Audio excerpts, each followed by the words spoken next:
Everyone, and you are welcome in my channel Gurukul English Classes.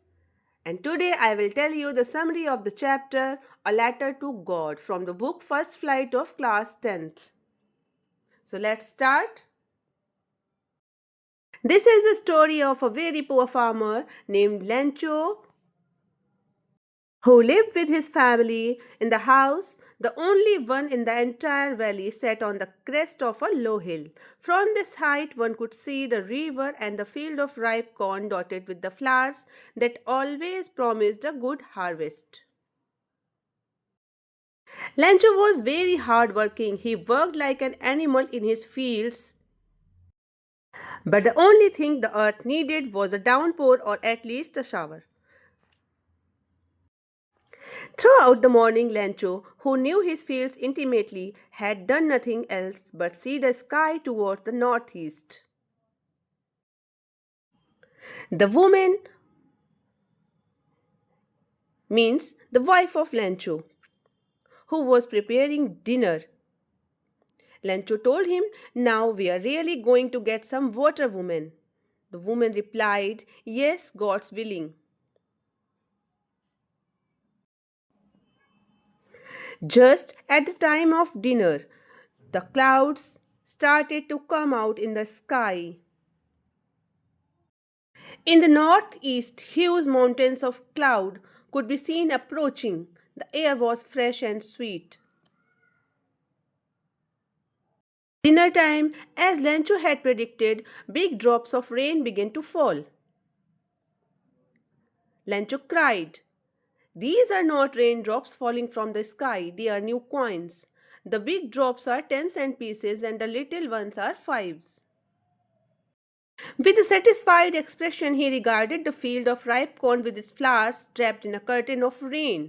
But suddenly a strong wind began to blow, and along with the rain, very large hailstones began to fall. These truly did resemble new silver coins. The boys, exposing themselves to the rain, ran out to collect the frozen pearl. But in a some time, the field was covered with hailstones. The garden, the hillside, the cornfield, on the whole valley, the field was white as if covered with salt. Not a leaf remained on the trees, the corn was totally destroyed. All were very sad. Lencho's soul was filled with sadness. That night was a sorrowful one. But in the hearts of all who lived in that solitary house in the middle of the valley, there was a single hope: help from God. So the following Sunday at daybreak, he went to the post office. He wrote a letter to God. Lancho wrote in his first letter to God, "If you don't help me, my family and I will go hungry this year. I need 100 pesos in order to sow my fields again and to live until the crop comes because the hailstorm." He himself would carry to town and place the letter in the mail, and it was nothing less than a letter to God.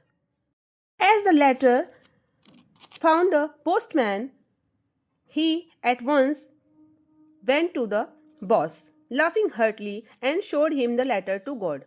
Never in his career as a postman had he known that address. The postmaster commented, "What faith! I wish I had the faith of the man who wrote this letter, starting up a correspondence with God." So, in order not to shake the writer's faith in God, the postmaster came up with an idea: answer the letter. But when he opened it, it was evident that to answer it, he needed something more than goodwill, ink, and paper. But he stuck to his resolution. He asked for money from his employees. He himself gave part of his salary and several friends of his. It was impossible for him to gather together the 100 pesos, so he was able to send the farmer only 70 pesos. The following Sunday, Lencho came a bit earlier than usual to ask if there was a letter for him. It was the postman himself who handed the letter to him, while the postmaster didn't came in the front. As soon as Lencho received the letter, he at once went to the desk and started to read it.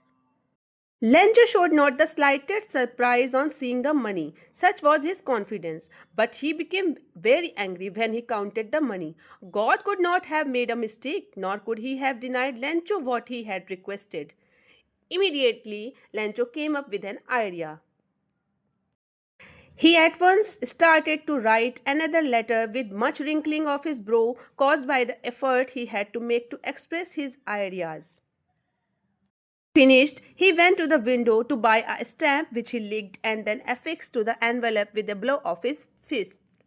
The moment the letter fell into the mailbox, the postmaster went to open it and started to read it. And it said, God, of the money that I asked for, only 70 pesos reached me. Send me the rest since I need it very much. But don't send it to me through the mail because the post office employees are a bunch of crooks. And at last, he signed as a signature Lencho. So, this is the story of Lencho. Thank you for watching.